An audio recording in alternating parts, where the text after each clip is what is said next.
Hello and welcome to KQED Newsroom. I'm Thuy Vu. Coming up on our program, one-on-one with San Jose Mayor Sam Liccardo. He speaks frankly about what's working and what's not in his city. And an up-close look at the late Robin Williams. His personal photographer Arthur Grace will join me. Plus, from discrimination by Airbnb hosts to class action lawsuits by Uber drivers. A look at new industries and new tensions in the high-tech world. But first, major developments in the sexual exploitation scandal that has rocked several Bay Area law enforcement agencies. Alameda County District Attorney Nancy O'Malley today announced criminal charges against 7 officers, stemming from claims of sexual misconduct involving a teenager who calls herself Celeste Guap. The charges range from oral copulation with a minor to obstruction of justice. This investigation has been a key focus at this office, and every resource that has been necessary has been provided and expended on uncovering that truth.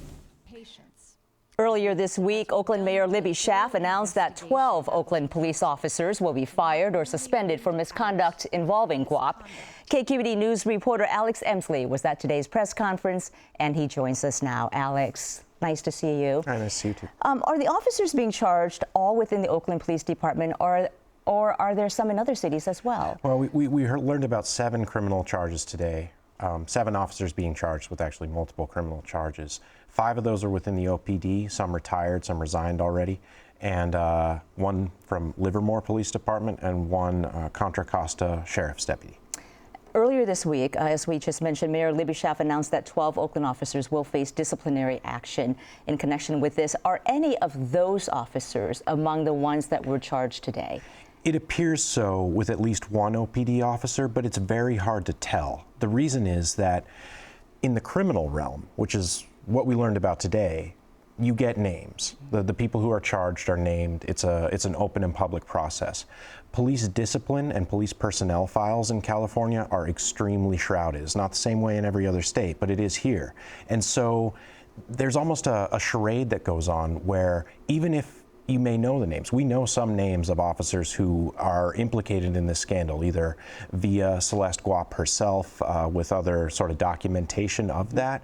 But even if you know them, officials aren't allowed to say. They're barred by state law from letting us know who these officers are.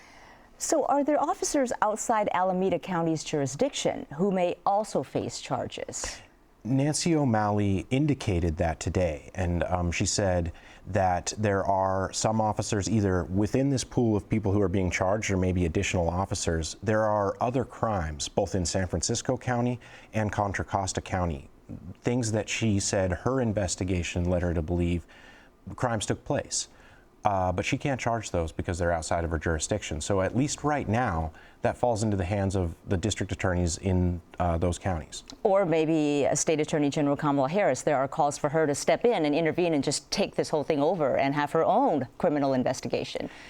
On its face, it appears to make sense. The State Attorney General's office has jurisdiction in every California county. And so centralizing this investigation in one law enforcement office it makes sense, and that's what a lot of advocates are calling for. That there is no indication that that's happening at this time, and the word that we usually get from the Attorney General's office is that they're monitoring local investigations, local prosecutions. If they feel like something is wrong with that, maybe they'll step in, but there is no reason to believe that that will happen right now. This situation involving Celeste Guap went on for a long time, and a lot of people within the Oakland Police Department knew about it. Is there any indication at this point that some police supervisors will be disciplined as well? There isn't, that I know of, that I've heard about. And that brings up an interesting issue within Oakland and the Oakland Police Department and federal oversight of them. One of the major reasons why the Oakland Police Department is still under federal oversight is in internal affairs investigations, they had gotten to the point where they were satisfying the federal court with the discipline they were imposing on officers. But there's still a criticism from the federal court that supervisors who should know and should intervene aren't being held accountable. This case is a big test case for Oakland, and a lot of those tests have been failed so far. Let's talk about Celeste Guap for a moment. She's now in Florida, accused of aggravated battery at a rehab center there. She was reportedly sent to Florida with the help of a victim's advocate at the Richmond Police Department. Now, complicating this is that Guap has alleged misconduct by some officers at the Richmond Police Department. Did this issue come up at all today at the press conference? It did. Nancy O'Malley said that she would not have advocated for that. She is against that. She protested it when her office learned that this important witness to her criminal prosecutions has been moved across the country and is now in a bit of a black hole in Florida Sheriff's Department custody somewhere. We don't, it's a huge question mark right now as to who's responsible for that and what was the motivation behind it. Okay, well, another chapter, and I'm sure we'll hear more in the weeks to come, what happens with this case. Alex Emslie, thank you so much. Thank you. Turning now to tech, Airbnb says it has an action plan for fighting discrimination by hosts on its rental site. Facebook, the startup that redefined social, is celebrating a major milestone. Its game-changing newsfeed feature was launched 10 years ago this week. We're here to celebrate the 10th anniversary of newsfeed. And, you know, in the history of Facebook, newsfeed is probably, or the launch of newsfeed is one of my favorite stories. I mean, how we kind of invented it and launched it and the whole backlash around that. And one group of Uber drivers loses a bid to file as a group in a class action lawsuit. Joining me now for a look at the week's big tech news is Queena Kim, senior editor of KQED's Silicon Valley desk. Queena, good to see you. Good to see you. Well, Airbnb has been under fire for much of this year for how easy it is for hosts to reject certain home and room rentals on its site. What is it doing about that? How is it going to combat discrimination? So Airbnb asked this woman, Laura Murphy, she's a former director of the ACLU, to put together a report to figure this out. She enlisted a blue ribbon panel of academics and civil rights activists and even Eric Holder, the former attorney general, to look at this issue. So there's a 32-page report. I'm not going to get into all of it, but some of the highlights are they're going to ask their hosts to sign on to this sort of I guess, policy that'll show they're not to discriminate. They're also going to start creating a team that's dedicated to trying to root out some of these problems of engineers and data scientists. They're going to try and increase the use of instant booking. Do you know what that is? I guess normally you have to wait for a host to approve your request to rent, but in this case they can book it instantly. Exactly, just like a hotel. And that sort of eliminates the host being like, I don't know if I want this person staying in my house. It just happens automatically. And this started because some African-American renters were complaining that they noticed they were getting rejected, saying that those dates were no longer available, but they would come back on the site and see that they were still available. Exactly. How will Airbnb enforce something like this? Yeah, so with that particular case, it's interesting. So if you've been rejected because, those dates are booked, Airbnb is going to try to figure out a mechanism where they're just going to book those dates going forward so that the host can't change their mind or whatever it is. But yeah, that's the big criticism. How are you going to, who's going to enforce this? It looks like it's going to be internally enforced. Another criticism that's been happening is, are people going to be banned?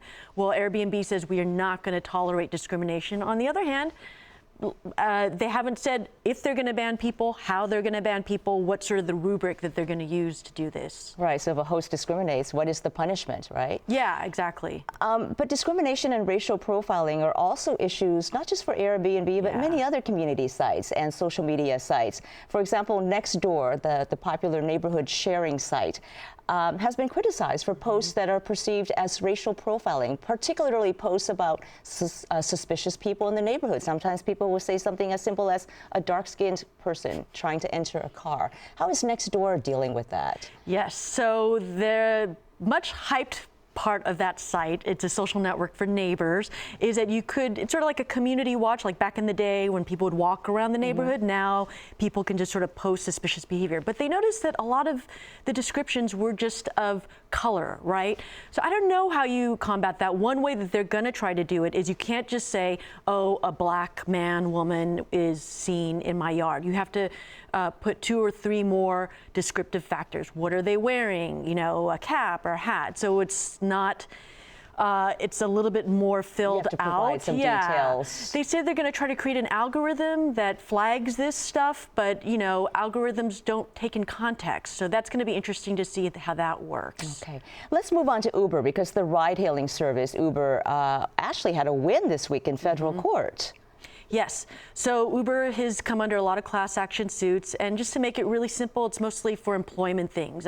Uber seems to make everybody a contractor, which means they don't have to give benefits and all these various other perks that one gets from their employer. So there are a variety of suits that attack this notion in many ways.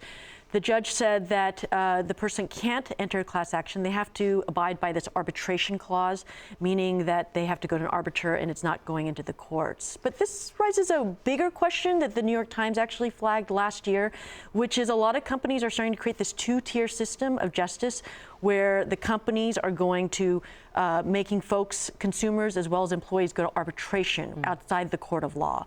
And there's been a growing body of evidence that arbitration often sides with the employer. And this is just one case affecting a small group, but it could have implications for other pending class action lawsuits against Uber down the line. Another big story this week, unless you were living under a rock, you probably know that Apple released its iPhone 7 this weekend. Gasp, oh my gosh, no headphone jack. What? What's the reaction been like? It's been mixed. You know, the jack has been around, I think I read, almost like 100 years. So you're getting rid of this technology that is, you know, people are used to. I think the general reaction has been a little mixed. As you know, Apple's come under a little bit of criticism because it hasn't come out with the new thing. Right. And they sort of try to hype these, they're going to make them wireless earbuds as sort of like this courageous, bold move. But I don't think it's like the kind of wow thing that people are expecting from Apple. So it's been very mixed. All right. And Facebook, just real quickly, the number 10, significant for Facebook. This week marks the 10th anniversary of Newsfeed. How has Newsfeed changed over the past decade? Well, one big way it's changed is we're not just getting pictures of our friends' kids and cats and stuff. It's become a big way that people consume news. There was a Pew study out that said something like 60% of Facebook users get most of their news from that site. And I think that's become a big sort of a sore point, or maybe a tension point with media makers, because more and more they're relying on Facebook to put out news.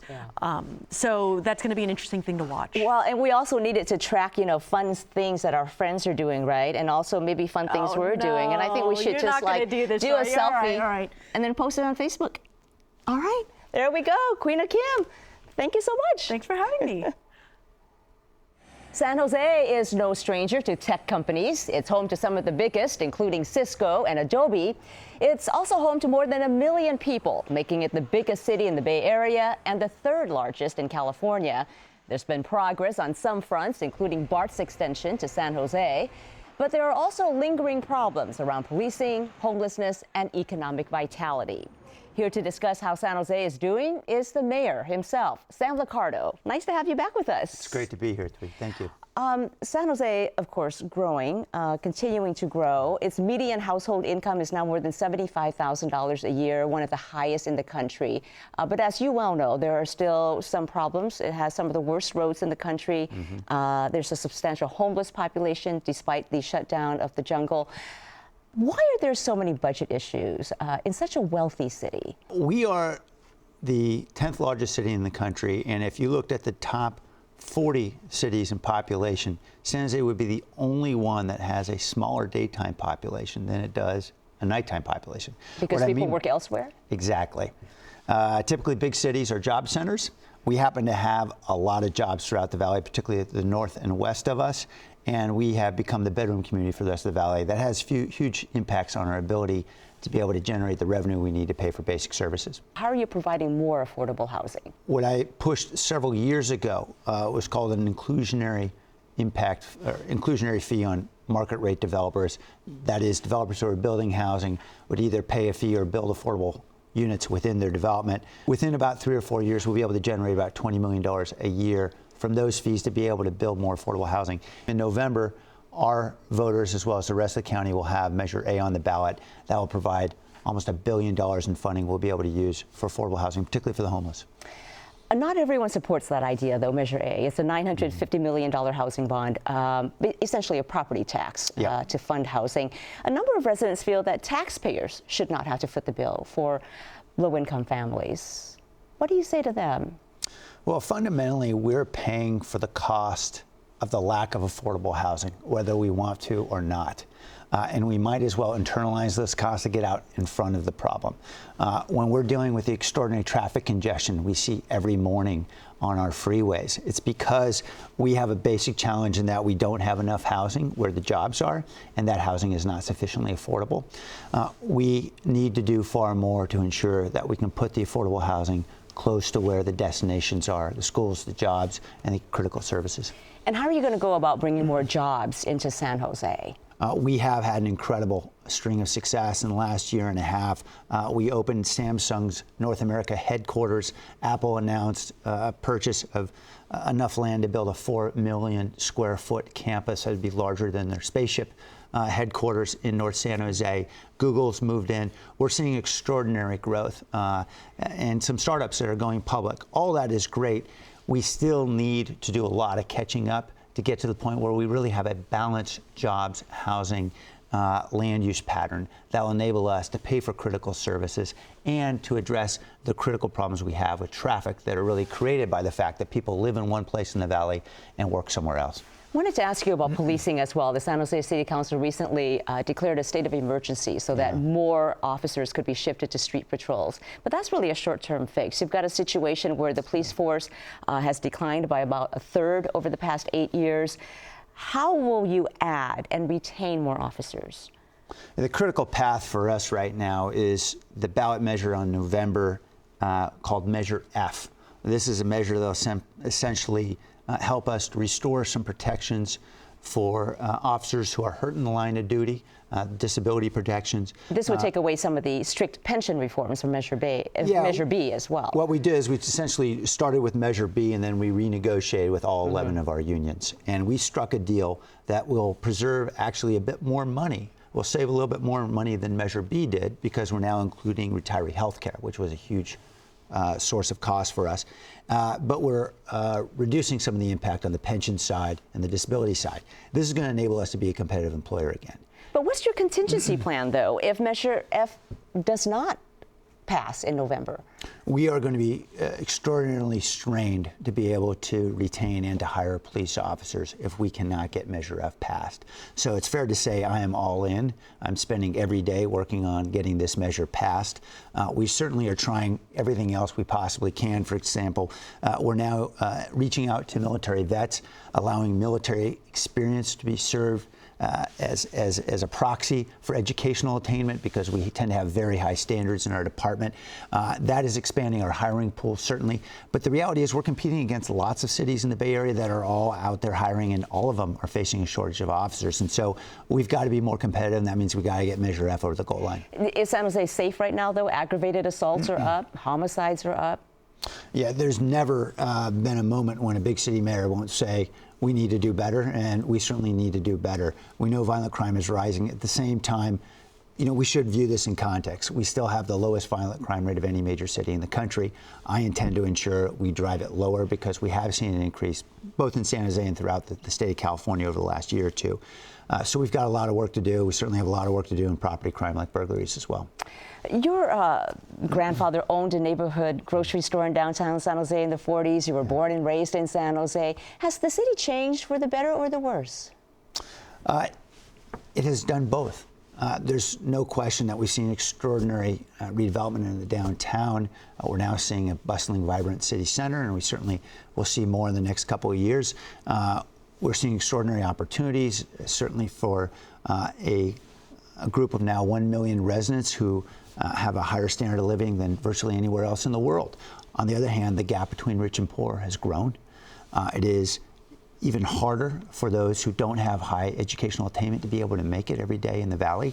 And so we've got an enormous amount of work to do around bridging that gap and narrowing it. San Jose still doesn't have the vibrant commercial districts that you see in other districts, other cities like Mountain View, Palo Alto, for example. The art scene has taken some hits. Camera 12 cinemas shut down this week. It was downtown's only first movie showing, run movies, and it's also a primary venue for the CineQuest Film Festival. You don't have as vibrant a downtown core. What are you going to do to turn that around? So there's no question that some of the traditional arts organizations have struggled, but I don't think that's our future. We are a very diverse city, and what we are seeing really rise in San Jose are art forms that are much more focused within niche areas, both ethnically and I think culturally. And I think what we're seeing is the creation of new art forms. We think about, for example, San Jose Taiko, which has been there for several decades, and how they have broadened their appeal. Arts organizations like MACLA, primarily focused on Latino art, but again, broadening its appeal. They're vibrant, they're growing fast. We recognize the traditional mainstream art forms. They're struggling in San Jose, but they're struggling everywhere, and New York and everywhere else, and those are major markets. And so the reality is that we need to continue to develop our downtown, get more residents living in the core, create that sense of urban, sort of that vibrant urban center that we know we can create. That will sustain the art scene in the long run. Okay. Sam Liccardo, year 2 on the job. We wish you well on the next 2 years. Thank you so much. Thank you. It's been a pleasure. I feel like an iguana in heat. Last month marks the second anniversary of Robin Williams' death. The famed actor-comedian lived in Tiburon, and his deep ties to this region made him a beloved and familiar figure in the Bay Area. Now, fans are getting an intimate look at the late actor in a new book by photographer Arthur Grace. Most of Grace's images have never been made public before. His collection spans a decades-long friendship with Williams, and Arthur Grace joins us now. Thank you so much for being here. Thanks for having me. You were on assignment for Newsweek 30 years ago when you first met Robin Williams at a comedy club in Pittsburgh. How did your friendship evolve from there? Well, you spend a lot of time in close proximity when you're on the road. We didn't see each other once a day. We were traveling all the time, rental cars, airports, waiting lounges, having dinner after a show, going out after a show. So you really get intimate with the group that was traveling with him. It's a small 4-person crew. Yeah. And you do that week after week, and you get to know somebody better and better, and that's how it evolves. And you went on to shoot many of his family portraits and Christmas cards as well. I want to show this photo on the back cover of your book because it's so quintessential Robin Williams, right? He was known for his humor. He's funny. He's irreverent. He's offering a roll of toilet paper up to the thinker. But he was also known for some dramatic roles. He won an Oscar for his role in Good Will Hunting. How did his public persona compare to what he's like in person, away from the camera, away from the stage? Well, first of all, he was as funny off stage as he was on. So he's not one of those comedians that was funny on stage and was very quiet and never made people laugh off stage. He was incredibly witty and would riff and tell jokes one after another. And so people around him got to laugh all the time. But he also liked his privacy, though, because in your book we have another photo, one with his shirt off. It was after a performance in LA in 2002. What was happening at that point? He just finished a performance of sold-out Universal Amphitheater in 2002, and he expends so much energy, physically, emotionally, that when he comes off stage, he literally has to catch his breath. So he would go into his private dressing room alone. He would let me in there for a short period of time, and you would actually see him recharge right in front of the camera. But he had to catch his breath and get ready again for greeting people. And you have said that he also had a private room in his home in San Francisco. Tell us about that. Correct. Sometimes when I was there, he would just disappear. And what he did is go to his private room, which was off behind a hidden bookcase. And in that room were video games and toy soldiers and Godzilla monsters and Star Wars spaceships and scripts. And that he would spend hours in there. And that was his own private. Yes, no one would bother him. That was his own lair. Was there ever a time when he asked you to put the camera down? Or did Interestingly enough, that never happened. Really? That was what was amazing. I photograph a lot of people, and some are celebrities, but Robin always let me work, never said no, put the camera down or you can't shoot this the entire time I knew him. It was very, very unusual. But he was trusting, and that's why. The two of you became so close. You shared many meals together. You have a picture of that in your book. And news of his death was so shocking to the world. But I would imagine for you, it must have been just so shattering on a personal level. It certainly was. I got the call from my wife. She'd heard it. I was in Los Angeles, and I was stunned. I think I was next to my car. I kind of slid down to the ground. And it took a long time to get it together again, as it were, because you got calls from friends, and everybody was in shock, including myself. So it took a long time to get to look at the photographs again and even decide to do anything with them. What made you decide to do something with them finally and do this book? Well, it's, as far as I'm concerned, what it always was is a legacy book for Robin. We have Robin Williams between two covers in a book on the page that will be around for years and years to come for all his fans and people who loved him, respected him, admired him. They're going to always be able to turn to Robin, not put in a DVD, not download a film, but have a physical book there where they can revisit him anytime they want and remember how brilliant he was and who the man was. We have one more photo that I especially love from your book, and it's one of Robin Williams on Baker Beach with his daughter Zelda in 1990 in a carrier, and it's such a raw, honest, intimate moment. Did he know you were shooting him at that time? Oh, absolutely. I was down on the beach. Well, we were sure. walking. I mean, I was walking off to the side. Yeah. But I'm not the kind of photographer who runs in front, runs behind, shoots two rolls of one scene. He knew that. What kind of father and husband was he? Fantastic. I mean, he really was. He loved his children. As I say, they were the heart of his life. The book is dedicated to his children. And the greatest joy I saw was Robin around his kids. Absolutely. Yeah.